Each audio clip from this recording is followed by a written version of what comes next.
Hello there. Thanks for joining me again. This week, I want to talk about an important safety issue.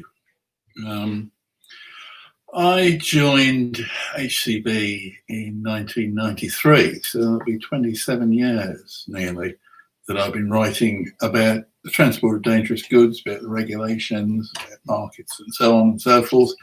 But in particular, we write a lot about safety in the transport chain. And I have to say, over those past 27 years, things have improved enormously in many sectors. We don't get, certainly in Europe and North America, we don't seem to see the same number of accidents and fatalities that we used to. But there's one area where it seems that progress hasn't been made much at all, because I'm forever picking up stories of people dying or being badly injured in incidents involving confined space entry. And this involves tanks of all sorts, all types, all sizes. It happens in storage tanks, in bulk storage tanks, especially during cleaning and desludging operations. It happens quite regularly in road tankers, and that's particularly in the developing world. And it happens a lot aboard ships as well, because there's a lot of places on a ship that people can go where there may not be a very good atmosphere to breathe.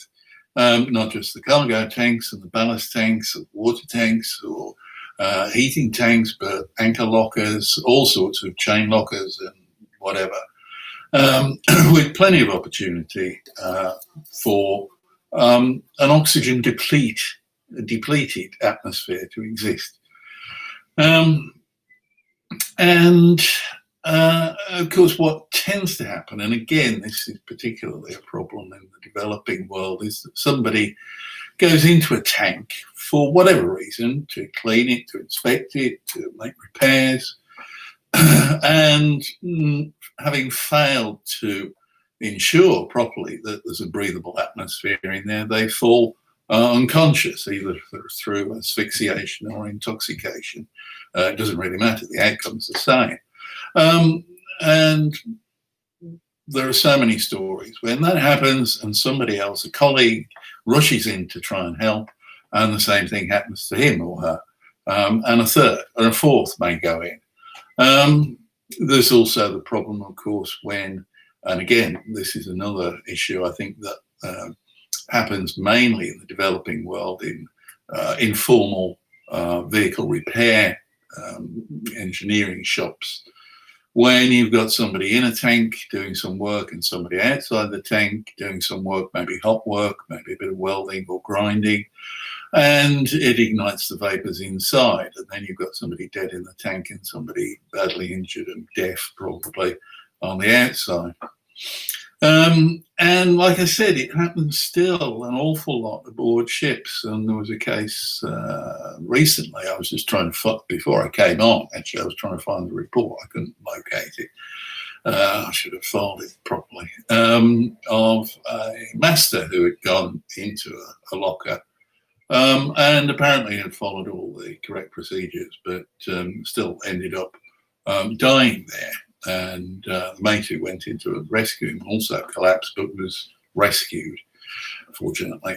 Now, like I said, there's a potential for these sort of incidents in any sort of tank. And I heard, when was it, last week? Friday last week, the International Tank Container Organisation, ITCO, which has also been looking at this. I don't know how many cases there are involving tank containers, but you can never be too careful.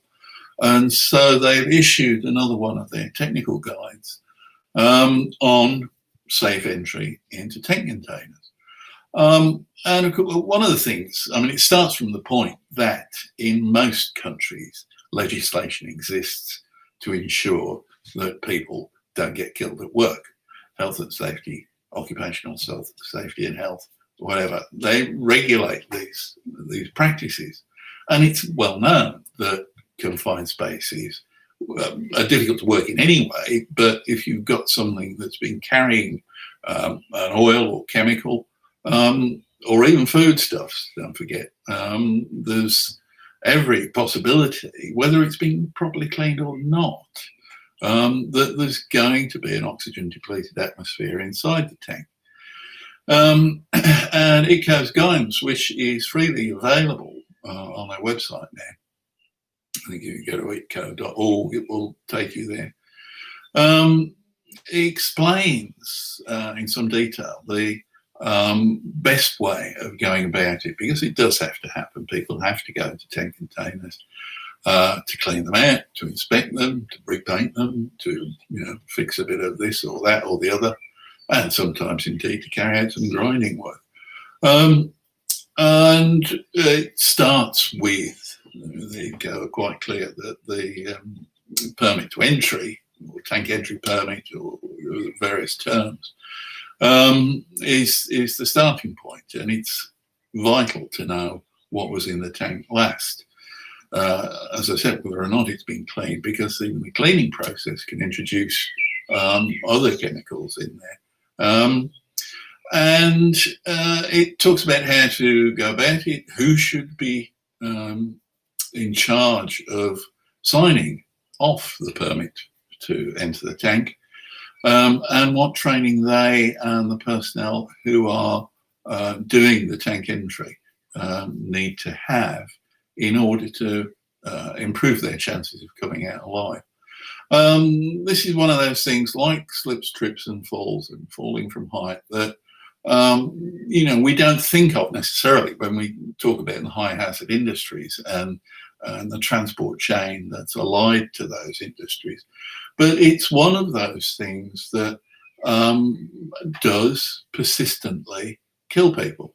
And I think that everyone in the supply chain needs to take a good look at their operations and make sure that their procedures are adequate, and also that their procedures are followed. And that's where training comes in quite a lot. So like I say, this guide, which is a good starting point for anybody, whatever sort of tank you're involved with, it's freely available on the ICCO website. Go take a look. And next week, I will be coming back, I hope, touch wood, with some talk about following up on some chats I've had with the TT Club lately. And we're going to be putting out another video about that too. The other thing also, don't forget, we are once again helping Label Master out with their annual DG Confidence Survey. And that closes next week, I think. So if you want to give your opinion, we're focusing this year very much on how industry is coping during the COVID-19 crisis. So it's a shorter survey. It'll only take a few minutes, but we'd love to hear from you. We will be sending out a reminder about that this week, so look out for that. Meanwhile, take care, stay safe, and I hope to see you next week. Thanks for watching. Bye for now.